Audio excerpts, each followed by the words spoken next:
happened on an ordinary Tuesday morning, beneath the dull hum of city life, traffic whispering, phones buzzing, and footsteps echoing against wet concrete. I remember the sunlight breaking through clouds like fractured glass, reflecting off car windows in hypnotic rhythm. Nothing warned me, nothing hinted that the next 10 seconds would tear reality apart. Yet, I sensed something building, a tiny fracture beneath the skin of existence. I crossed the intersection, coffee in hand, when the first sign appeared, a pigeon mid-flight, wings frozen at their peak, motionless above the road. My breath caught in my throat as I blinked, thinking my eyes deceived me. But the bird stayed there, suspended in empty air, like a paused frame in a silent film. A chilling stillness enveloped everything. Cars on the avenue sat perfectly still, engines running, headlights piercing fog, yet not an inch of movement. I watched exhaust smoke hang in place, gray ribbons of time suspended mid-swirl. The air itself felt thicker, like wading through a dream wrapped in static. Even the breeze had vanished, as if someone cut the world's power switch. A man on a bicycle hovered in place next to me, his front wheel lifted slightly off the ground, eyes wide open but lifeless. I reached out, fingers trembling, touching his arm. It was stiff, cold, unmoving, like a wax figure cast from flesh. I whispered, hoping to wake him, but the sound fell heavy and hollow in my own ears. Nothing answered back. I glanced at my phone. Its screen glowed but refused to respond. The time read exactly 9 hours 43 minutes and 17 seconds, digits static like tattooed light. Each second refused to roll forward, mocking me with perfect stillness. I listened hard, but there was no wind, no hum, not even the sound of my own pulse echoing within the chaos of silence.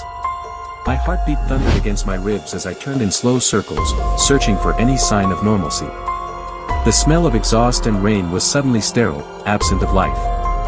The distant skyline looked painted, a high-resolution illusion that caught the eye but lacked pulse. I wondered if I had died, caught between breaths of two different realities. I screamed, a desperate shriek that tore from somewhere deeper than terror itself. But the sound was swallowed instantly, as though the air refused to carry it. Even my own voice had been silenced, erased from existence. Panic surged through me, claustrophobic, endless, and absolute.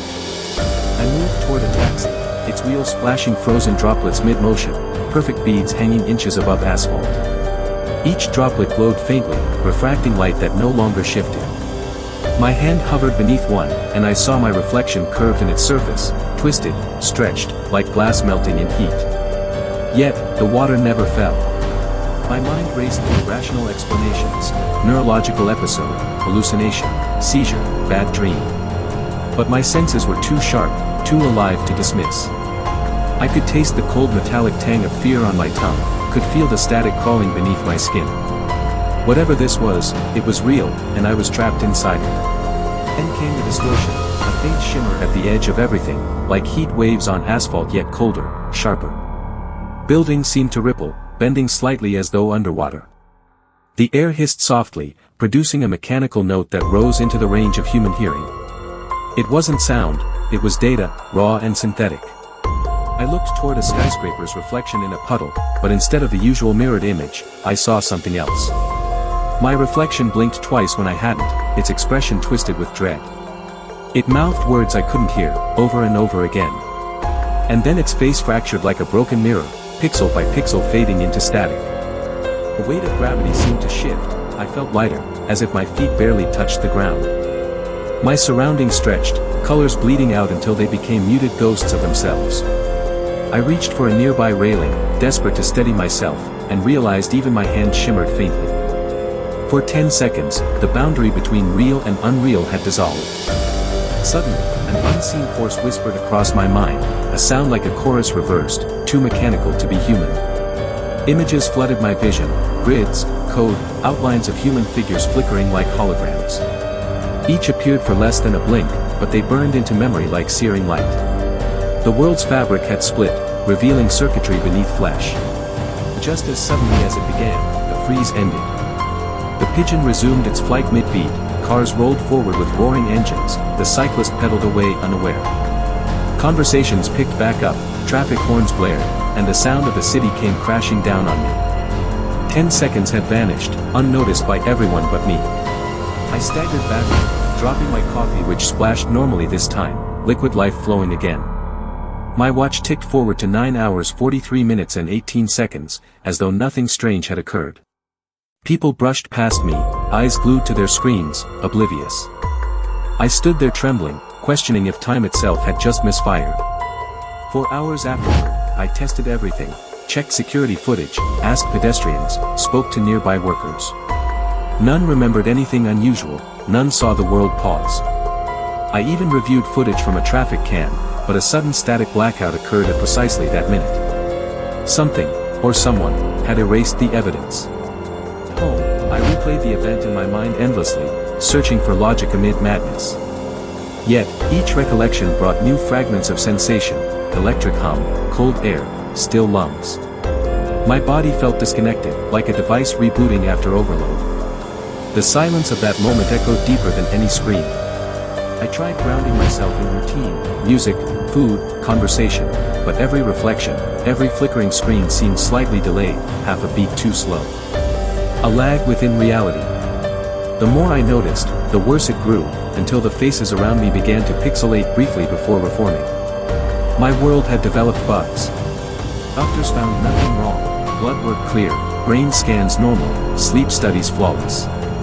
Yet I knew what I saw, what I felt. Their explanations of stress and fatigue felt like excuses, patch notes covering a corrupted system. I wasn't sick, reality itself had glitched. I began documenting the anomalies, clocks freezing for half a blink, shadows moving against their sources, people repeating gestures twice in sequence. Each record felt like proof of another fracture spreading unseen. No one believed me, but my footage showed condensation trails forming identical shapes at different times. Loops within the timeline. Friends distanced themselves. They said I was obsessed, paranoid, haunted by coincidence. Maybe they were right, but coincidence doesn't explain pausing sunlight or motionless air. Some nights I stared down the street, watching lampposts flicker in rhythmic patterns, like the world communicating in code. Sleep became impossible, haunted by that mechanical hum replaying in dreams. Sometimes I wake to the subtle tremor of silence, the same vacuum before it all froze.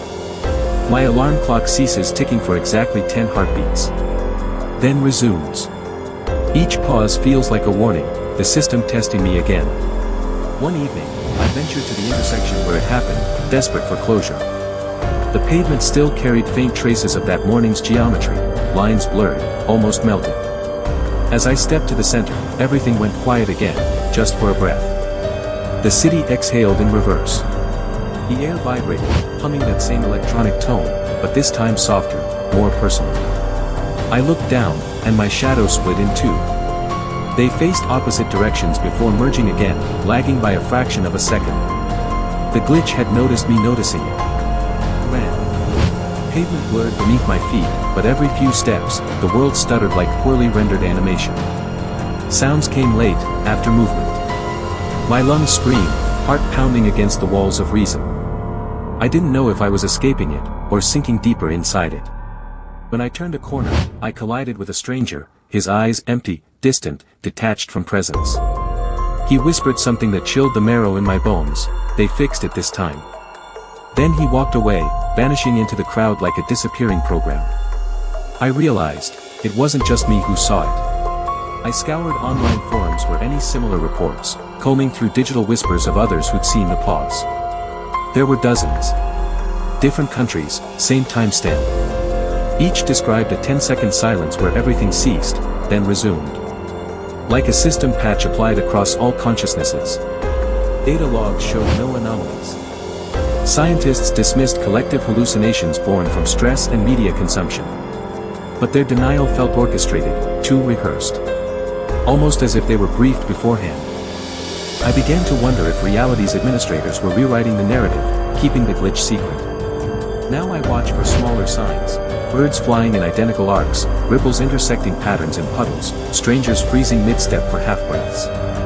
The pauses have grown shorter but more frequent, like diagnostics running silently beneath reality's skin. My world feels less organic every day. Sometimes the air carries that tone again, faint but distinct, like static from a broken speaker. When it fades, people momentarily forget sentences mid-conversation. Time itself stutters. I pretend not to notice, keeping my fear buried, afraid that acknowledging it might trigger the next reset. I've learned to test it, drop items, count, watch gravity falter mid-fall. Recording these moments never works, devices corrupt. Only my memories remain, crystalline and heavy. Reality doesn't want evidence, it only wants obedience. And I'm now convinced we're part of an unstable simulation spiraling out of balance. Last night, my digital clock glowed 3 a.m., then flickered into blankness. I waited, breath shallow, until the world dimmed around me. For 10 long seconds, silence claimed everything again. I didn't move this time. I listened. And I swear, someone whispered my name from inside the static. Whisper grew, layers interlacing like binary breath. It wasn't one voice, it was thousands, merging into a single distorted echo. I realized then that maybe it wasn't a malfunction at all. Maybe the pause was the system observing, testing compatibility of consciousness with its reconstructed timeline.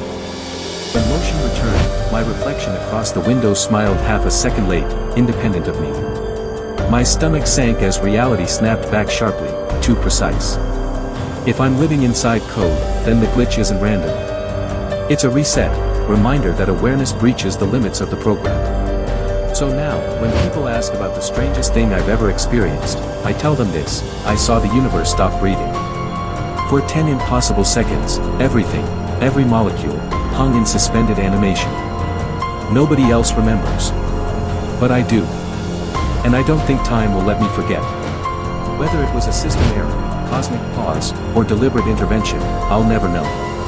But sometimes, under fluorescent light, I see the faint shimmer of that frozen code where shadows should be. And the air hums again, soft, patient, almost human. Waiting for me to look back up.